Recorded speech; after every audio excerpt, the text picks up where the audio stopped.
Ready?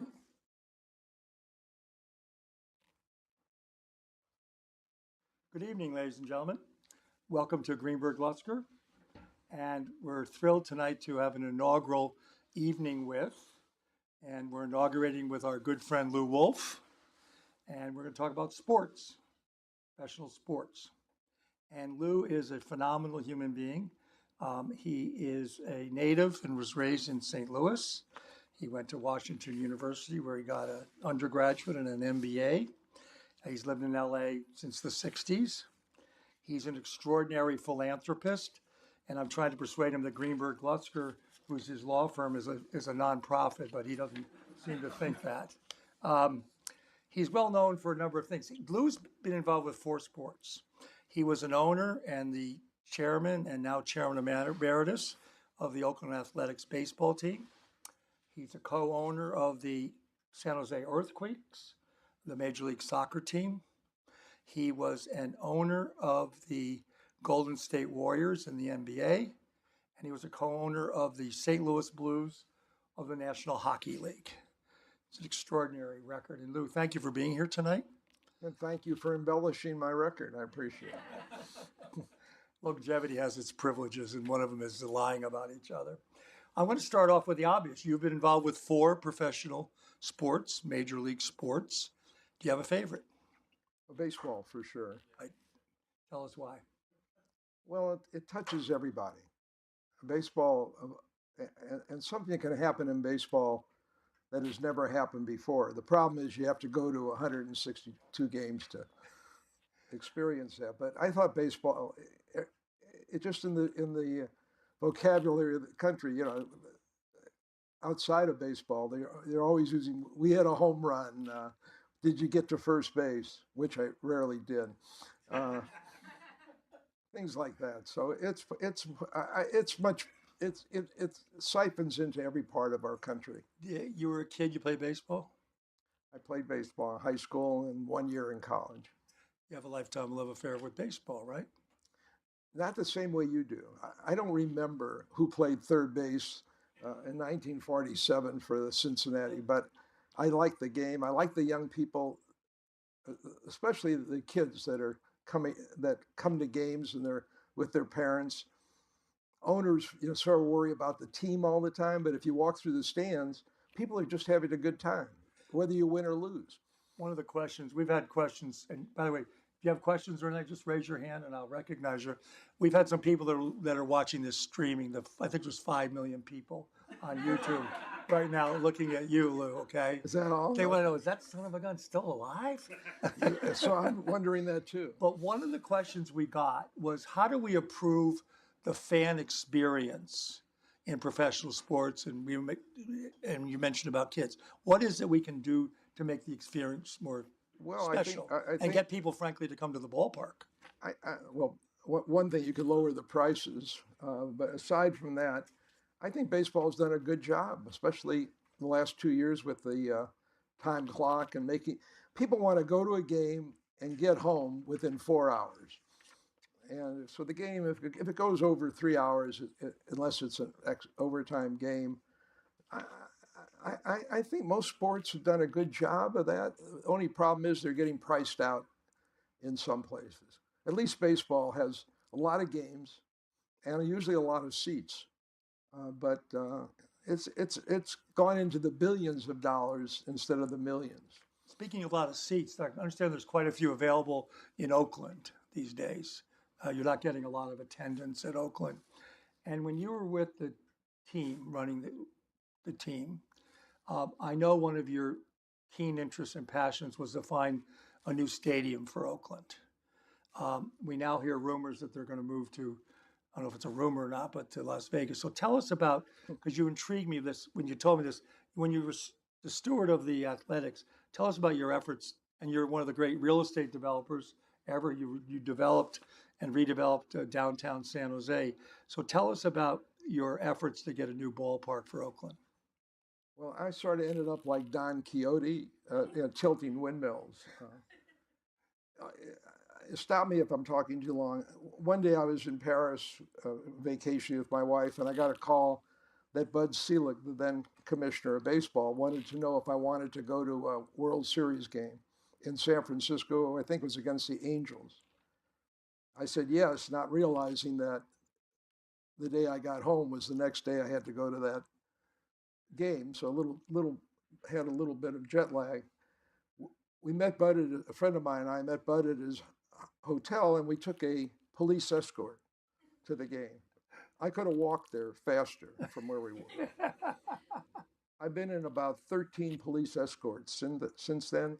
100% of them was Selig. During the game, he asked me if I would be interested in trying to buy out one half of the Oakland A's ownership. I knew both owners, one quite well and one, they're both real estate developers, and that's what I was. I said, of course I would, not knowing the price or what the deal was. And I was willing to buy 49% and let the remaining partner, his name was Steve Schott, continue to run the team. They had a problem of 50-50 making decisions.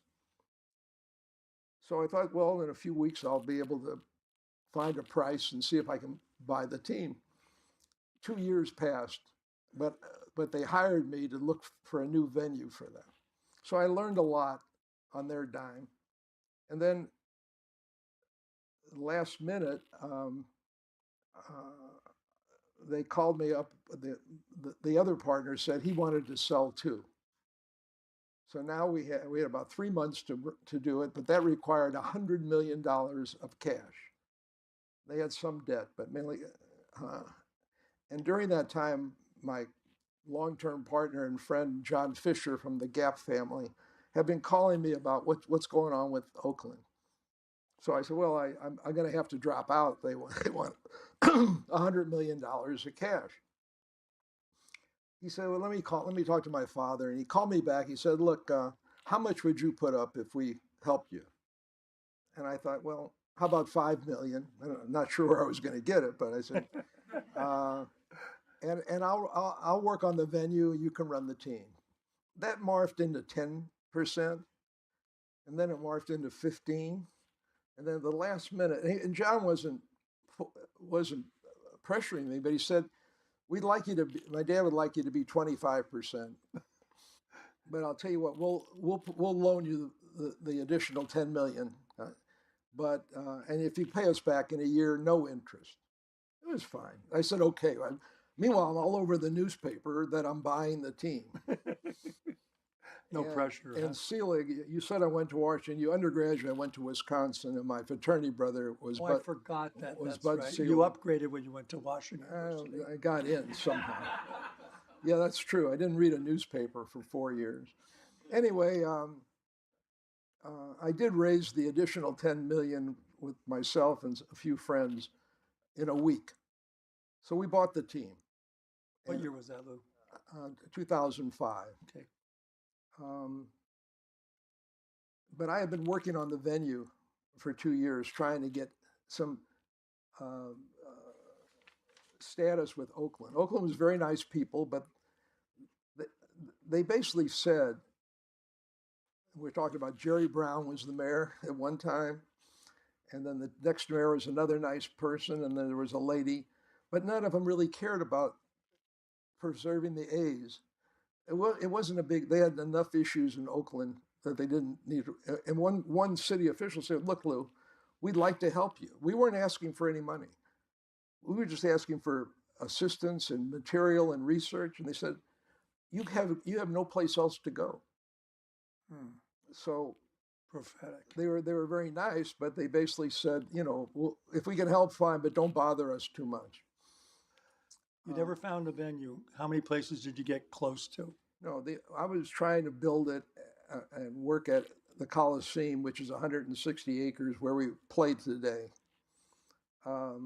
Wasn't getting much traction, and this gets a little more complicated. Bill Shaken in the audience knows this. He's heard me 100 times. There are 4 two-team markets in baseball: New York, Chicago, LA, with the Angels and Dodgers is considered a two-team market, and us and San Francisco. The other three two-team markets can move anywhere they want within their territory. They share the exact same territory. So if the Angels wanted to move tomorrow, if there was a place to do it, and if they wanted to, next to the Dodgers, there'd be nobody to approve it in baseball. It would just happen. In our case, and we take all night here, but just to let you know, there was a fluke that the Giants ended up with Santa Clara County and splitting this two-team market. So we tried to go into Richmond, but now my partner has moved, and I think we're going to go to. I think the Las Vegas thing is a serious effort, and it's not an effort because we turned our back on Oakland. We broke our pick on Oakland, and it's not. I'm not blaming ourselves. It's the Oakland people.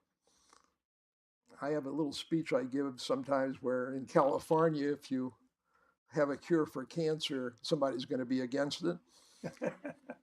And that's what happened to us, not just in our territory, which another city we looked at was Fremont, which was in our territory. Our territory should be the same as the other three two-team markets. So I don't know where this interview is going, but if we are forced, we are moved to outside of California, the ownership of the Giants caused that, because they wouldn't let the territories be shared, even though our alternate was 50 miles away from there. Anyway, it's just What's a the pet peeve status of of mine. the approval process? Is it a done deal? The A's are going to Las Vegas? Well, I can't speak for, there's some kind of a application. I think they filed the application after they made the deal. I would say it's 99%. And my partner, John Fisher, loves the good design. And I think they have a little architectural competition going. It's going to be spectacular if John does it. When will the first game be played there? Target 2026, 28, It would be 27? about 4 years, I'd say. 4 I'm years. not sure their schedule. It's a complicated project, but it'll be interesting. One of the controversial issues in professional sports is how much should we taxpayers pay to underwrite facilities, okay? What's happening in Las Vegas and Nevada? Is there public money being used to help? There's some public money. I think I'm not in the loop on this. It's about 350 million, but the whole thing's going to cost $1.4 billion or 5. So there's a lot of private money into it. I don't think that the public side of it is very much here, and but there's some controversy, but that goes on all the time. Will baseball expand? What's your favorite next potential expansion city for Major League Baseball? Well, assuming we're in Las Vegas, I still think the Bay Area is the best two-team market. But in order to make it a decent two-team market, somebody's got to tell the Giants to back off and share it just like the other two-team markets. So my first expansion idea, and I don't know if I'll be around when they do that, it would be San Jose area, the South Bay. Other cities that I like, I don't know if Nashville's all. That would be blocked by the current rule, right? Yes, that would be blocked by the current rule, but I'm not sure that the younger owners of the Giants care as much as the person who stopped us from doing with the right thing. It used to be that baseball was a partnership, and all the partners tried to help the other partner except on the field. Something went wrong during. I have a lot of bitterness toward that, but other places, there aren't too many places to go. One would be Montreal again. We've been there and done that. Yeah, but that could be another. I like would be Austin, where you live, but on the side toward San Antonio. Between San Antonio. But Houston and Dallas will never allow that if they can avoid it. I like block it. They can block it, or the word block is not. You're a lawyer. I'm not. It's not legal. It's just a matter of working things out. What else? I like Mexico City or Monterey better if we want to expand that way. The problem is that your income comes in pesos and it goes out in dollars. So not sure where that is. A lot of it has to do with television market. Where else? I think that's, Portland's interested in Seattle, and Portland is interested. Uh, I think pretty much it's confined to just a few places. But to me, the best expansion market would be the Bay Area to be a two-team market. Let's go to the A's again, okay? So 2005, you become a significant owner and you become the managing partner, whatever? Correct. Yeah. Okay. And how long did you do that job? 10 years. 10 years. How many times did you guys win the division? I like to do it in percent. Now, can you figure a percent? Sure, sure. 40% of the time, 4 times. That's good. And this was before, this was In before, case you can't compute that. well, at 40%, 400, you'd be in the Hall of Fame. Huh? You'd be in the Hall of Fame with 300 these days. This was after Moneyball, right? The Billy Bean. Moneyball, the picture came out. I had nothing to do No, with the book. Moneyball. It was the A's of the early Yeah, 2000s, yeah. right? We were using data a little ahead of other people. Now everybody's got the same data, and they're using it effectively. Tell us about Billy Bean. Well, the good part. So Billy, we have two brands at the A's and Billy, and both are significant.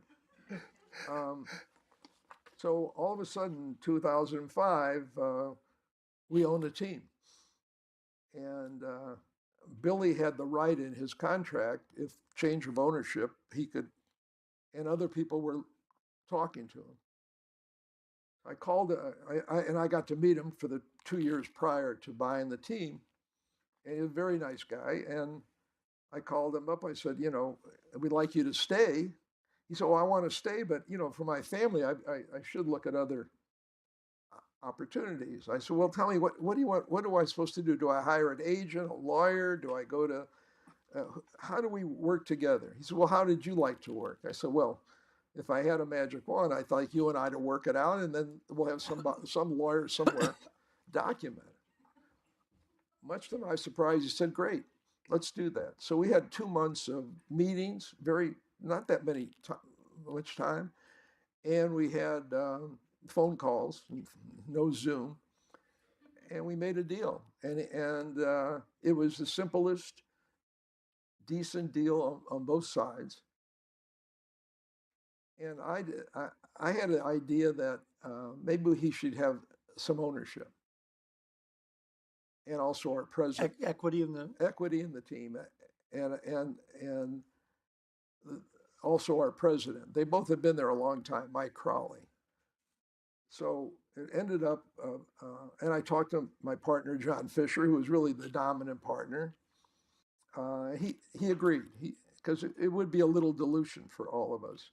So Billy got 4% of the team, and Mike got 1%. These guys they didn't need the incentive, but we were trying to deal with a lower payroll, just trying to be competitive. Was that the first time that employees got equity in a baseball team? I thought so. It turns out, though, that in 1900 or something, Connie Mack, these people don't know who that is, but Connie Mack owned the team. In a suit and tie, also managed the team. I know he did. So he was the first, I guess. That doesn't really count. I didn't count. Has it happened since? Are you aware of any teams? No, I don't. I think Miami. What's his name? Jeter. I think, but he's sold out now. No, this was the first time, and then we had a equity event, and they both got substantial. And they both, to this day, it's 15 years later, thank me. But they earned it. And we set it up so they would never be assessed if there was a capital call. Right. I'm proud to say that during our 10 years, no capital call. Not one. And we returned 50. We were a competitive team. We didn't tank. We didn't do any of that junk. and we returned about 53 million of the 100 million. Speaking of tanking, one of our people have asked us this question. Some teams tank each season. Do you think tanking is fair? No, I don't. I think that there should be a minimum salary. However, I think the commissioner, whoever it is at the time, should have the right to waive that where some teams need to rebuild. But the way it works today, and I'm not as astute as I should be on it, is that you can tank and still make a lot of money. That should not be the reason to tank. The reason should be to rebuild your team. Like I think, like him or not, Houston did that. But I think there should be a maximum salary ceiling and a floor. But the floor could be waived because every once in a while you do have to rebuild. Baseball tax isn't really a big deal for teams like the Dodgers and the Yankees. They can spend whatever they want, right? Well, there's a penalty for spending over a certain amount. What is it? I'm not sure. Bill, do you know? It's about 230 million, and then it's a graduated scale. So the more you spend, the more you Yeah. how many years you yes. I think the commissioner this time around the next I have no inside information. The next labor agreement, if it were me, baseball could write the agreement without a bunch of meetings, and they would be fair. The NBA is fair to the players and to the owners. NFL, I think, is fair to a little more to the owners. But I think baseball could just hand the union the 90, 100, 200 page thing they have and share in it with some kind of ceiling, salary cap, they call it. So I think it'll be interesting to see the next labor agreement. When is that? I think it's 2 years, I think. But they started negotiating a year before. That's the collective bargaining agreement, right? Yeah, collective bargaining. What is in the current collective bargaining agreement that you don't like as an owner? I just think we should have some kind of cap on salaries and spread not to save salary, but to spread it around. These contracts of 10 years at 50 million or 40 million a year, I think they're exciting, but I think baseball should be more competitive. It's fairly competitive now, but it can be better. So Shotani shouldn't be able to get $500 million if the market will pay it? I don't think so, no. Lew, this is America.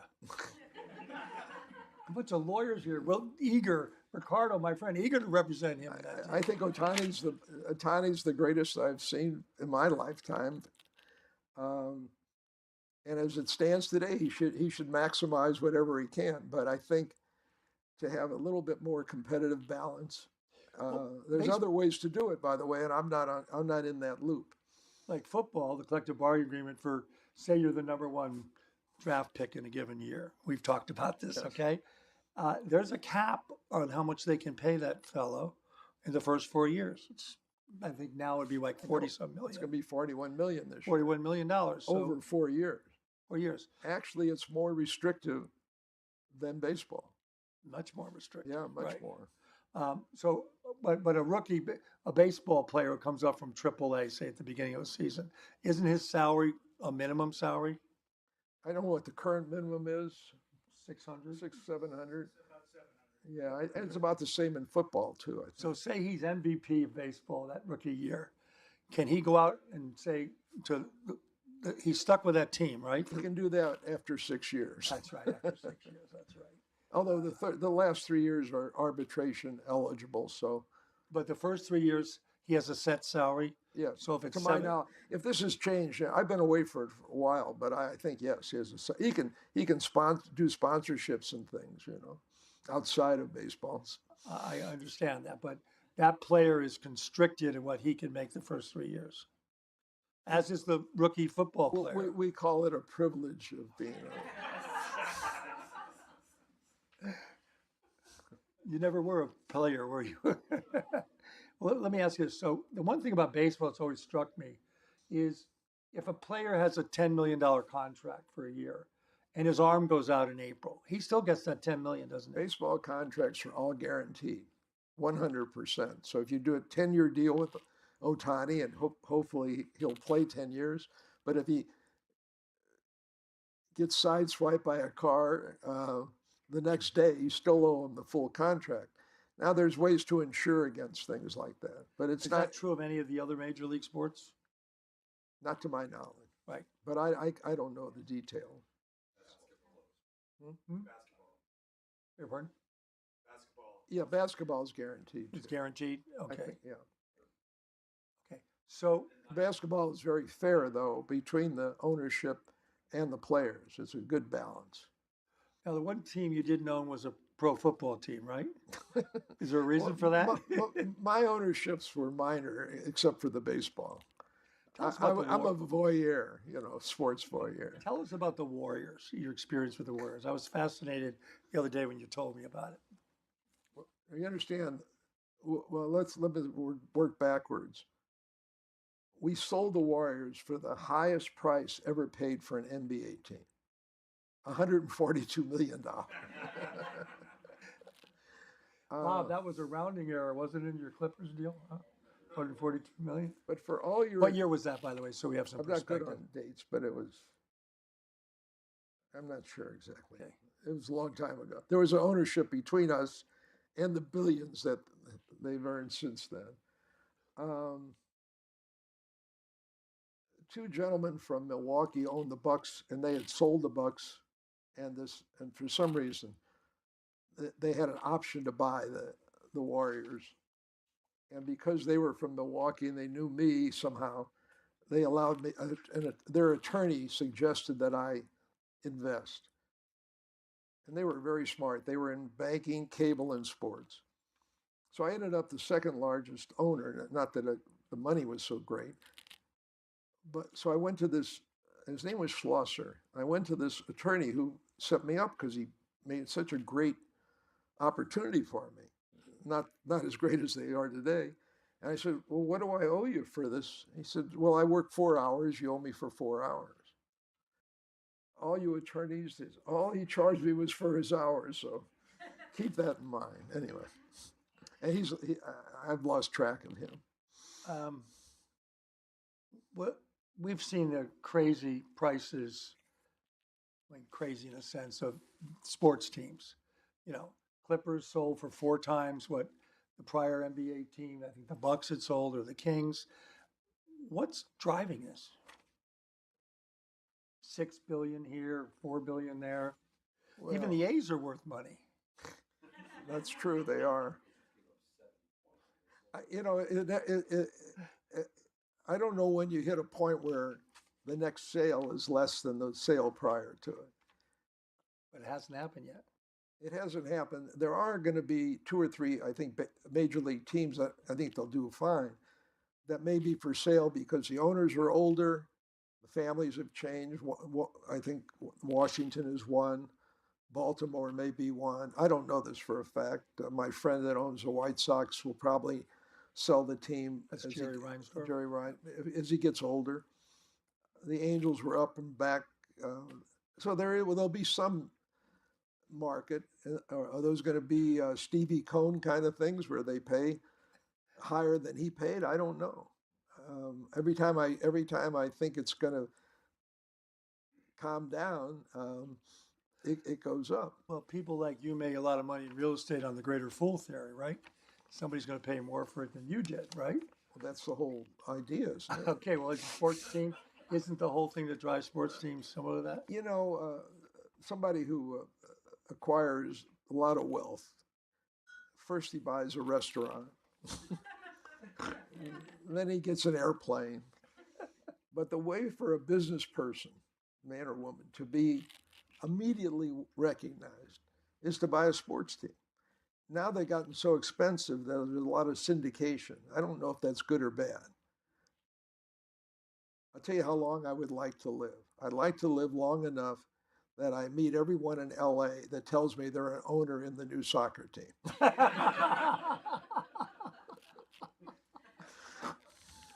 Speaking of soccer, you are a founding owner, whatever, of the San Jose Earthquakes, right? Yeah. In what's called Major League Soccer. Yes. Okay. So when I grew up, we had a football team which wasn't good, and we didn't have a soccer team. So tell me about what you see. Do you like soccer? Do you like? Love soccer.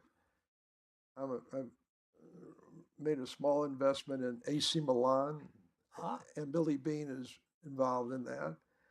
But for soccer, I mean, see, we bought our team. We had to pay 17,500,000 for our team. They're now selling for 200 or 300 million, and you have to still buy uniforms and shoes and A stadium? and You must- players and a stadium.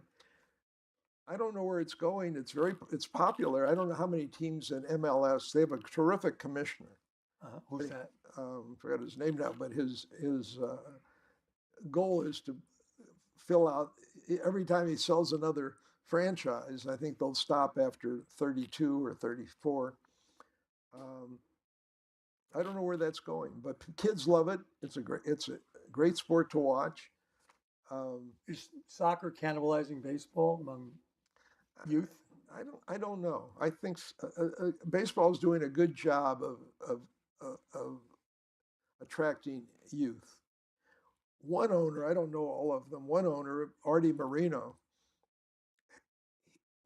from the day he bought the team, he saw that the young kids should be exposed to baseball, and he doesn't get a lot of decent publicity. It's not fair, some of the things that are said, but he has done such a great job of lowest, very fair pricing, getting young kids involved, and a lot of those kids have kids who have kids, and he's built up a fantastic. He gets 2-3 million. He gets 3 million people a year, except for the COVID situation.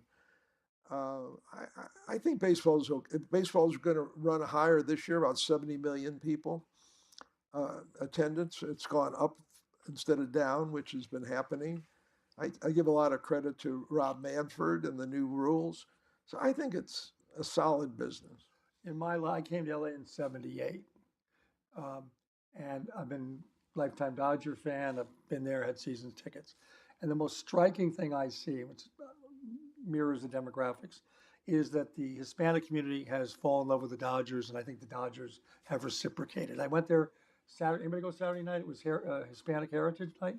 I took my daughter there. Fabulous. There were bands afterwards. It was really exciting experience. And when I look in the stands over those many years, I see a dramatic change. It is, they talk about diversity. The Yeah. diversity is both on the field and in the stadiums all over the country, not just out here. Sometimes you say baseball doesn't have enough diversity, but you can't look at baseball without looking at basketball and football, and when you look at that, the diversity is pretty outstanding, I think. Now, let's open it up. Who's Fish? Talking about um, wasn't expecting that. Talking about MLS, what's the biggest challenge that you think, football, soccer, and MLS face in the United States to become as popular as baseball and NFL? I mean, getting Messi is a start, but where do you think it's all going? I'm not sure. It's a good question. I'm surprised at the number of added franchises and the value that they've placed on them. I don't know how many teams yet are profitable, but it is a great sport. I'm not sure it has the world appeal that it should have or will have. I don't know if we'll get up to the Premier League, but I think they will in some cases. And the games are fun. And my wife likes soccer better than baseball because she knows when it's over. No offense to peers, me too. Oh my gosh. We have some questions that were sent in us from people that are Sure. those 5 million people are streaming with us. What's your sense about professional sports teams giving back to their communities? Okay, in terms involved with philanthropy and all that. Maybe you can talk about the A's because I know you've had a lot of things up there. Well, I can't think of one team that doesn't do that. I don't think they get enough credit for it sometimes. the commissioner, current commissioner, and the prior commissioner. I think I lived under the two best commissioners in the history of baseball. That's a serious issue for both of them. That baseball is, it's almost like we don't own the team. It should be that the Selig used to say, tell me, Lou, baseball as an organization should come first, and your team a very slim second right after that. And that's how John Fisher and I tried to run it that way. Is owning a team like the Dodgers or the A's a public trust? It is, but not in a legal sense. No, I understand that. Yeah, and look, the Dodgers do more for LA than they even get credit for. Well, winning the World Series would be nice this year. Thank you. You know, you guys, you know, they've been competitive every year forever. And as Billy Bean will tell you, that the moment the playoffs start, probabilities and odds go out the window. Lou, you're a Cedars guy. There's a whole wing of Cedars that has our pitchers in it right now. Okay? I mean, they're on this, that, DL.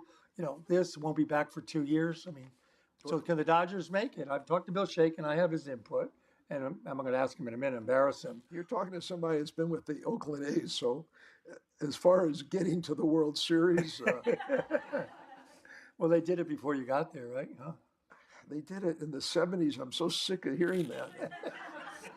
Okay. One of the questions we have from our streaming audience, when you were at the A's, who was your favorite player or players at the A's? Did you have a favorites? Well, a lot of favorites. The one I liked. You don't have to be politically correct in this audience. Just I liked. who were your favorites? So we get a young catcher named Kurt Suzuki, and he comes in, and we had I forgot the name of our catcher at the time, a very good catcher, but sort of at the end of his career. And he didn't really. They're all competitive, and Kurt started to catch more and more games, and the gentleman ahead of him, the older guy, was a little upset. And I'm sure Kurt maybe he wouldn't attest to this, but he would want to walk out to the pitcher to talk to him, and the pitcher would say, don't come out. Anyway, Kurt was a wonderful guy, and he just retired this year. So he started with us, I don't know, 207 or something, but he had just a fantastic career. But more important, he was just a fantastic person. He and his wife and family, and we had so many of those that it's not fair for me to call him out. We didn't have too many players that I thought were disruptive at all, and they couldn't last very long with Billy if they were. All right, Pete Rose. Who? But I didn't hear what you said. Pete Rose. Should he be banned for his natural lifetime, or should we let him be considered for the Hall of Fame? And if so, why or why not? Well, I always thought that these players who steroids and other things, maybe they should be in a room at the Hall of Fame with an asterisk. Well, I don't want to get cross purposes with Bud Selig, so I would say the ban should continue. A-Rod, great player. Never be in the Hall of Fame, will he? Because of steroids. I don't know. I know him pretty well. I would like to have his physique for one day. I really can't make the judgment of that. But I think if they get in, they should also identify that they had an issue, whatever it happens to be. I just hate to see those people erased from the history of baseball. Well, Pete Rose is still signing bats and baseballs in Vegas, making a lot of money every year, so he's not gone. Well, I didn't say they're gone, but and today they can have exposure without worrying about getting into. I think he's infamous now, but well, that's infamous. Is there's a lot of infamous people that are. Another question. Yes, thank you. Lou, so what made you decide to transition out of being managing partner, and was it too early, too late? You know, like and how much did you miss being in that role? Good question. First of all, I didn't have a choice. I guess I was fired by my partner who wanted to do what I was doing. He supported me for 10 years. I didn't think I didn't think too much about it. I have to tell you, I don't miss it. I, everybody says, oh, you get to go to owners' meetings. So you go to the owner meetings, everyone's smiling for 3 days. They're very nice. And then you leave. I don't miss any of that, except I do have a continuation of relationships there that have lasted longer than I thought. And most of the people I met were pretty nice the whole time. I can't think of any, there are a few that didn't think we should get revenue sharing and all this stuff, but I can tell you that the owner of Cincinnati doesn't get up in the morning and worry about the Oakland A's. He worries about the Cincinnati Reds. I think. Another question. Anything else? Yes. So Lou, you were talking about Pete Rose. What are your thoughts on, because in franchise values, what are your thoughts on sports betting, how that's going to impact the game of baseball or any sport, and will that, in your opinion, is that going to significantly increase franchise values because there's such a large revenue stream from that? Actually, I should be asking you that question with your knowledge. No, you're the interviewee. Oh, right. Gaming can be everywhere now, right? So we can do it right here, right now. So I don't see it. I'm not sure it's going to be an explosive thing. So far, it hasn't. There are some older people in baseball, not too many older than me, but Bud Selig hates the idea of professional sports being in gaming areas. I don't think it makes any difference. Well, there's the official gambling site of Major League Baseball, yet isn't it paradoxical that Pete Rose is out of baseball for gambling? For lying about it, but it was about gambling. Isn't that somewhat hypocritical? In 10 years, the cure for something is going to be steroids, and everybody say, look, everybody's using steroids. So things change with the time. The only thing that doesn't change with the times is me. But I have seen the evolution of sports betting, and when the first time, which one is it? MLB? They all have one, right? NFL, fan this, whatever, FanDuel, whatever. Do you think there's any chance that you'll have point shaving like we had in collegiate basketball, for example, in pro sports because there's so much money involved? Well, there's a lot of money involved, no matter what. I don't think it's going to be more prevalent. There'll always be some con man somewhere. Baseball has really, especially after the steroid thing, has really cleaned itself up. Not that it was dirty, but the steroid thing, our using stuff was prevalent. Yeah, we don't hear that many suspensions or No. violations. No, They still do the spot. Bigger problem is beating up your girlfriend or something. Yeah, They shouldn't do that.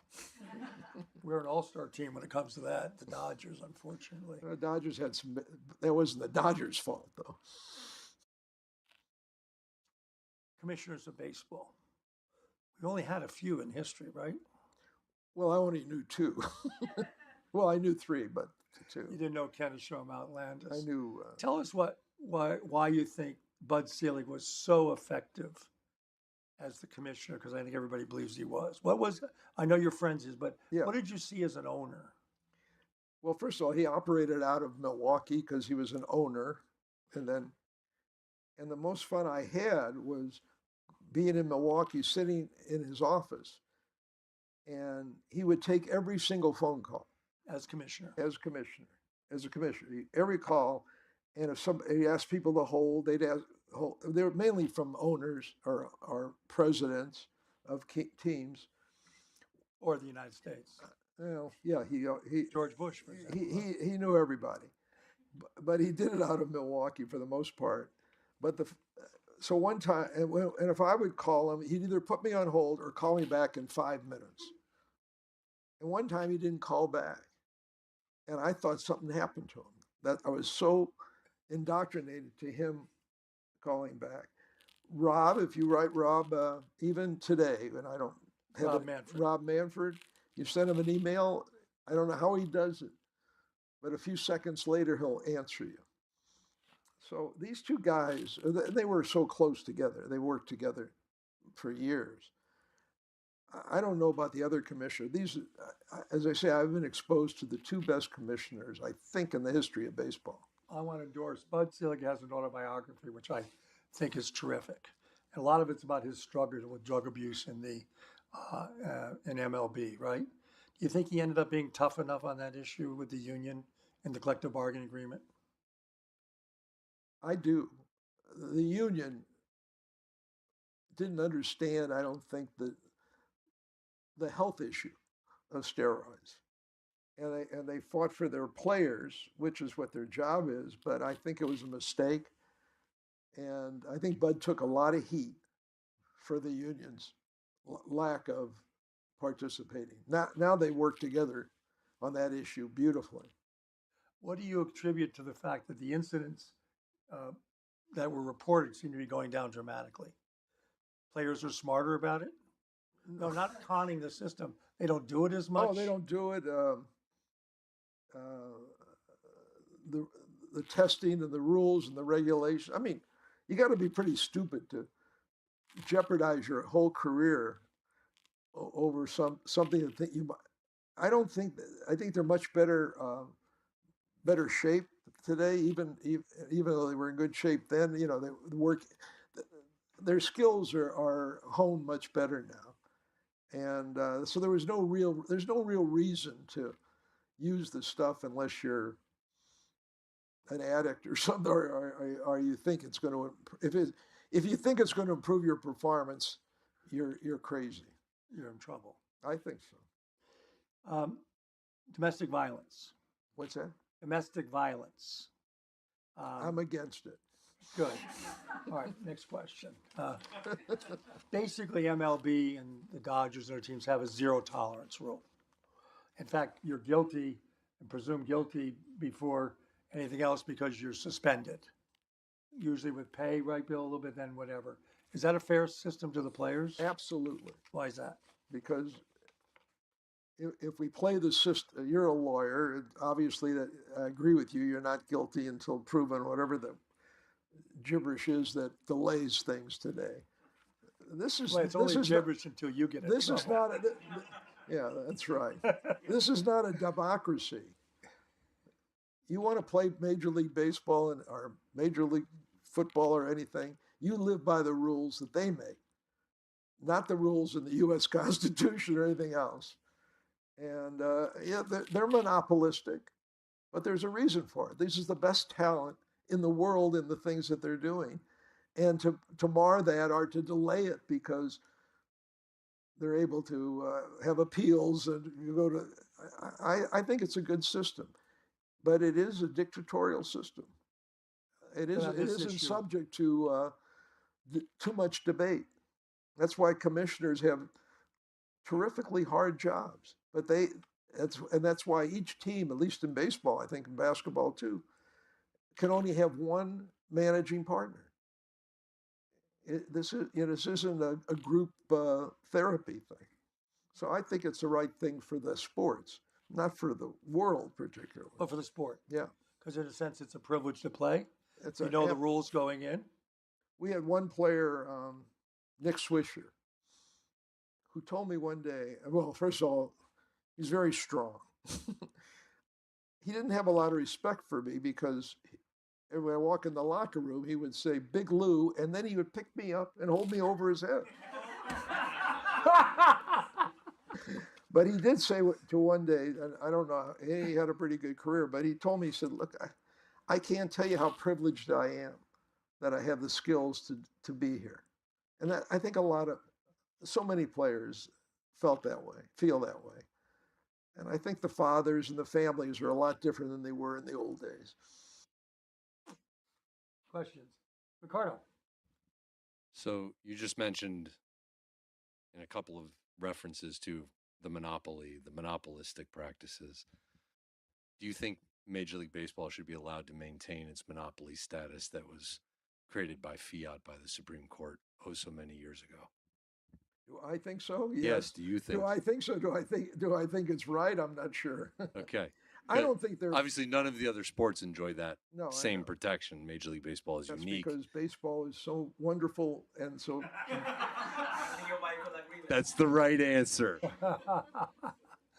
You mentioned Artie Moreno getting bad press, bad publicity. What's your sense of that? I know you know Artie well. I like. Artie wants to do one thing, whether it works out or not, is win.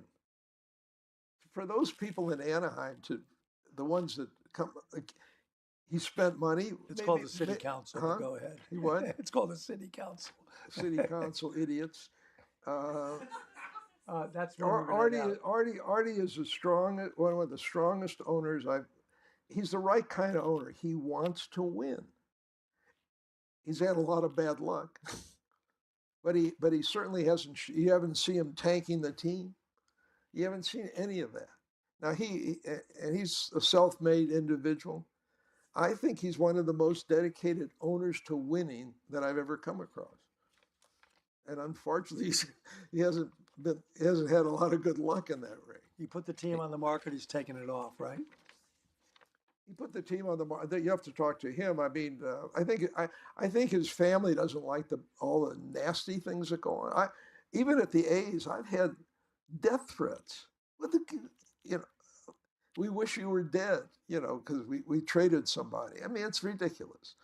I don't know if Artie's had any of that, but everything he tries to do down there, the city of I don't know where Anaheim would be without Disneyland or without and Artie hasn't asked for anything.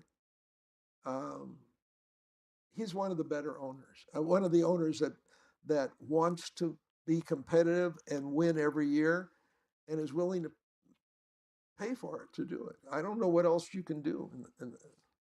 Here's a question about a sport other than the one we've been talking about.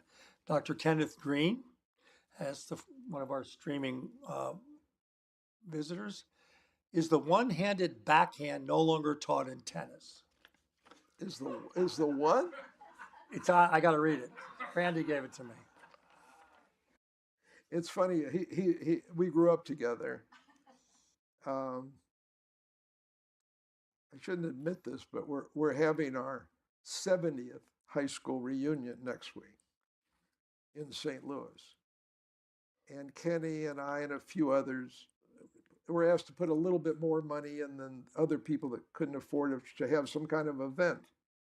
Another guy from that area said, okay, he'll put his money in, but he said, I'll double it for the next one. But what about the backhanded? I don't know. My granddaughter-in-law works for Coco Golf, so I can ask her. But absolutely, yeah. We're actually the next evening's with her. She wasn't available, so I invited she's you. not going to be available as easy as I am. I'll tell you that. Here's an interesting question. Tricia Knott from Green Jet Express has the following question.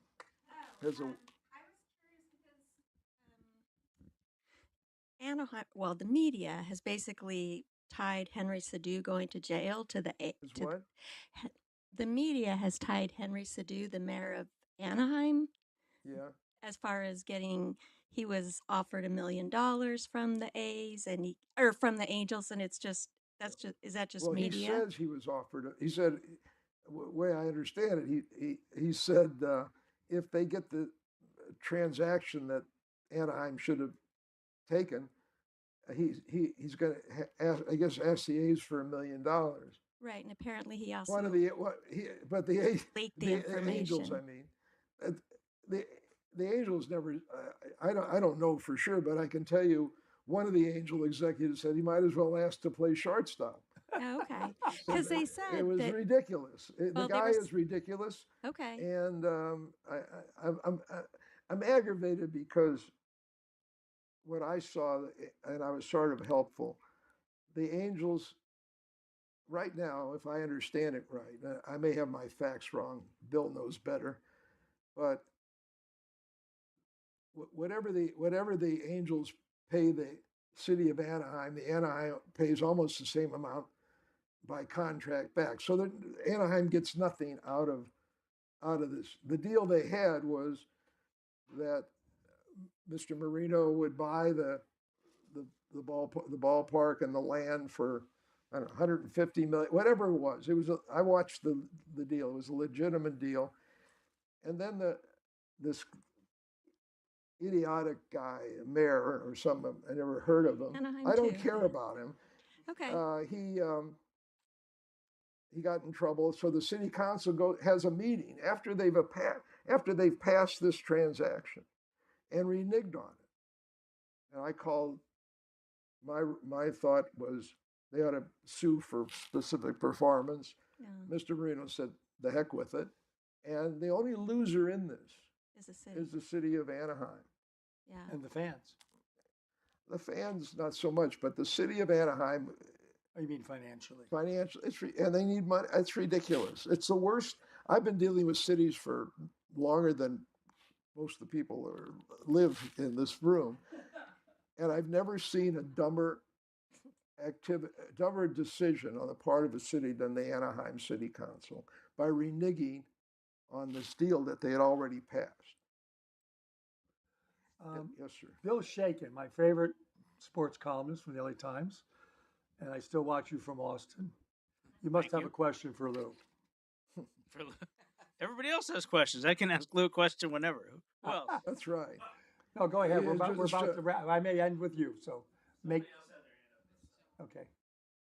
That's okay. I'll defer to Bill Shaken. I'm more interested in his question. Well, I'm going to go back to Bill after you then. All right, well, let's bring it back to I'll Lou. give Lou time. I'll be quick. So one of the trends that we're seeing now, and perhaps it's a function of the extraordinary values of franchises, but for example, with the Washington Commanders sale, $6 billion, you're seeing this trend towards very large ownership groups with principal owners and then a number of subsidiary owners. You pointed out the fact that there needs to be a primary decision maker with respect to all these minority ownerships. How does that work in terms of the relationship dynamic? And is that, I mean, do you see this being sort of the new model for acquiring sports franchises? To my knowledge, you're a great question. I don't think so. There's, the next thing is NBA franchise for Las Vegas. Supposed to be $4 billion. I don't know what the number is before you have any shoes or anything. And so a minority partner might be $750 million. I don't know if they're going to get any more rights than the fact that they get a free seats or something. I don't think you can run this stuff in committee at all. It just doesn't work. And so one person called me recently about investing in a team, and I said, just understand, if you're a passive, limited partner, there's really no easy exit. And all you're going to get is whatever the owner Willie says, which you can have. We have this thing in Milan,